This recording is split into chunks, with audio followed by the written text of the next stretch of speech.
திருவண்ணாமலை கார்த்திகை தீபத்தை காண அனுமதியின்றி மலையேறி சென்ற 5 பேரில் ஒருவர் உயிரிழந்த சம்பவம் அதிர்ச்சியையும் சோகத்தையும் ஏற்படுத்தியுள்ளது. கடந்த 3ஆம் தேதி ஏற்றப்பட்ட மகாதீபம் தொடர்ந்து 11 நாட்கள் காட்சியளித்து வரும் நிலையில் 7வது நாளாக தீபத்தை பார்க்க பெரம்பலூர் மாவட்டம் வேப்பந்தட்டை கிராமத்தைச் சேர்ந்த 5 பேர் மலைக்கு சென்றுள்ளனர். மாவட்ட நிர்வாகத்தினால் மலையேறுவதற்கு தடை விதிக்கப்பட்டுள்ள நிலையில் வனத்துறை அதிகாரிகள் தடையை மீறி யாரும் மலை மீது ஏறி செல்லக்கூடாது என்பதற்காக பாதுகாப்பு போடப்பட்டிருந்தது. முலைப்பால் தீர்த்தம் அருகில் சென்றபோது சந்தோஷ் என்ற 35 வயது நபருக்கு திடீரென மூச்சு திணறல் ஏற்பட்டுள்ளது. இதனை சற்றும் எதிர்பாராத நண்பர்கள் செய்வதறியாது தவித்துள்ளனர்.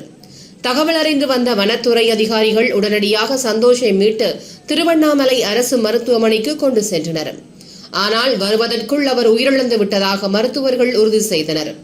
இந்த சம்பவம் தீபத் திருவிழா நடைபெற்று வரும் திருவண்ணாமலையில் சோகத்தையும் கவலையையும் ஏற்படுத்தியுள்ளது.